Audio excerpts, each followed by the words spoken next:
बघा, माझं निवडणुकीतलं प्रतिज्ञापत्र आणि त्यांचं प्रतिज्ञापत्र, माझ्यावर जे गुन्हे मी दाखवलेत आणि त्यांनी काल सांगितलं की माझ्यावर एकही गुन्हा नाही.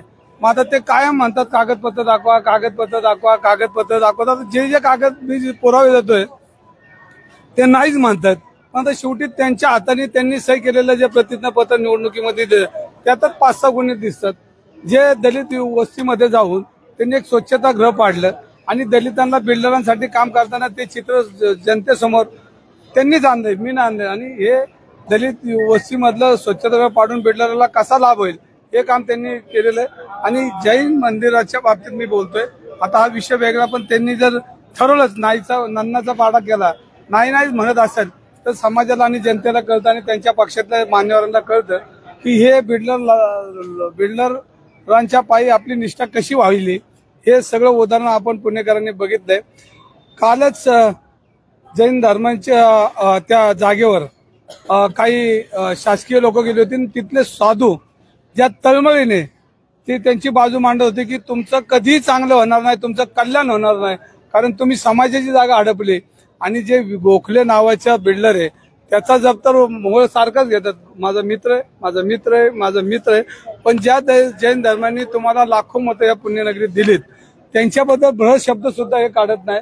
म्हणजे ह्याचा अर्थ की ते बिल्डर दार्जिन आहेत आणि बिल्डरांना लाभ देणार आहेत आणि त्यांच्यावरचे केसेस आहेत हे बिल्डरांच्या भल्यासाठी, भांडवलशाहीसाठी काढलेलं जे स्वच्छतागृह आहे ह्याचा गुन्हा त्यांच्या दलित वस्तीत अट्रॉसिटीचा झालेला आहे आणि त्यांच्याच प्रतिज्ञापत्रात आहे. माझ्या प्रतिज्ञापत्रात त्यांचे गुन्हे नाहीत.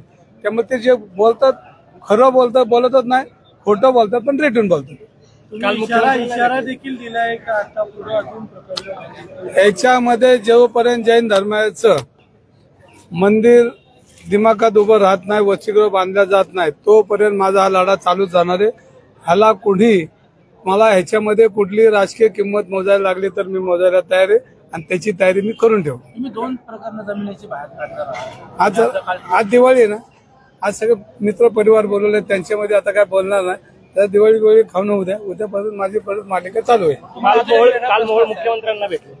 देवेंद्र फडणवीस चाणक्य राजकारणी आहेत आणि महाराष्ट्राचा कारभार बघतात.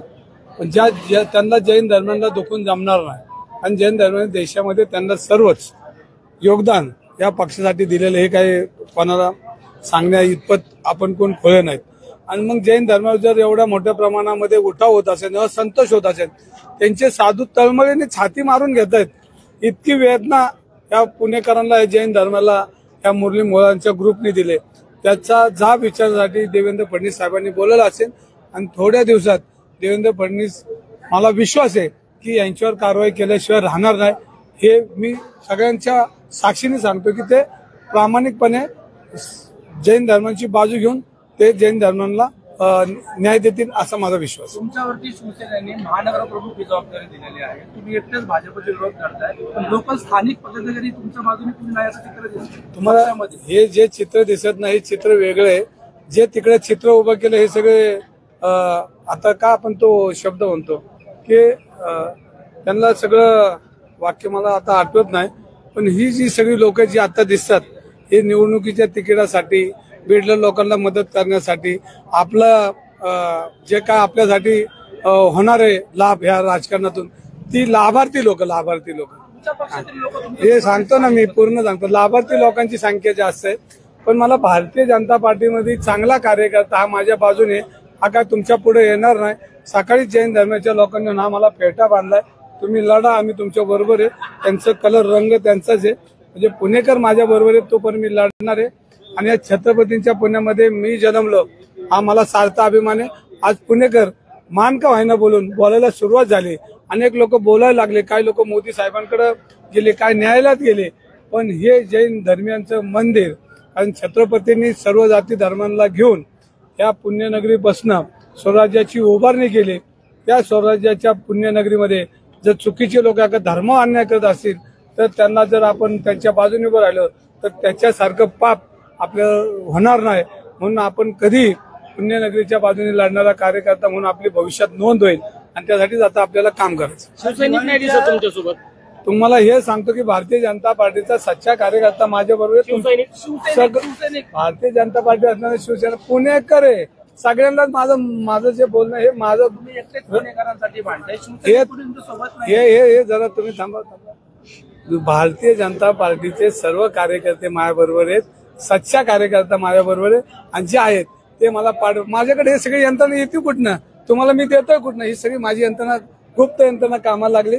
त्या गुप्त यंत्रणेचं काम माझ्या ताब्यात दिलंय, मी ते तुमच्यापर्यंत पोहोचवतो. गुप्त यंत्रणा भाजपमधली आहे का? सगळेच सर्वच पक्षाचे आणि सगळ्यांनाच माझी भूमिका पडलेली आहे, पुणेकरांना पडलेली आहे आणि तुम्हाला बी पडलेली. पण तुम्ही राहून राहून शिवसेना विसरू नका की मग हे सगळी यंत्रणा माझ्या हातात येते कुठनं. आणि तुम्ही काय येत आहे की एक सच्चा कार्यकर्ता बोलतोय, तुम्ही दुसऱ्याकडे का जात नाही. तुमची भूमिका, माझी भूमिका, सगळ्यांची भूमिका एकसारखे. जैन मंदिर आम्हाला पाहिजे, जैन मंदिर पाहिजे. दिवाळीच्या मिलन कार्यक्रमात प्रणव दंगेकर पुन्हा एकदा नव्या राजकीय निघणं सुरू होते. नाही, प्रणव दंगेकरांना खरं तर त्यांनी ट्विट केलं की पुण्यातील गुंड गजानन मारण्याबरोबर त्यांचा फोटो आहे. मी उलट ज्यांनी हे ट्विट केलं त्यांना मी मनापासून धन्यवाद देतो की माझ्या मुलासाठी चांगलं काम त्यांनी केलेलं आहे. 14 वर्षापासून त्याचा जीवनपट पुण्यामध्ये आणलाय, म्हणजे त्याची जबाबदारी आता वाढली की आपण पुण्यामध्ये चांगल्या पद्धतीने वागलं पाहिजे. मला जो धाक दाखवायचा होता तो त्यांनी धाक दाखवला. माझ्या मुलासाठी त्यांनी चांगलं काम केलं, म्हणून ज्यांनी हे ट्विट केलं त्यांना मनापासून धन्यवाद देईन. कारण शेवटी माझं कुटुंबाचं ते रक्षण करतात. जरी विरोधक असला तरी त्याचा सन्मान करणं माझं काम आहे. माझ्या मुलासाठी ते बोलतात, मला बरं वाटलं की आम्ही आमची सुधारणा आमचा मुलगा मी सांगण्यापेक्षा तो करेल. जैन मंदिराचे जे ट्रस्टी आहेत ते म्हणतात की मुरलीधर मोहोळांचा कुठलाही संबंध नाही, त्याच्यामध्ये त्यांना 50-50 कोटी रुपये मिळेल मोहोळांच्या हस्ते, त्यामुळे ते काहीच बोलणार नाहीत. कारण शेवटी लाभदायक आहे, लाभार्थी आहेत ते. लाभार्थी लोक कधी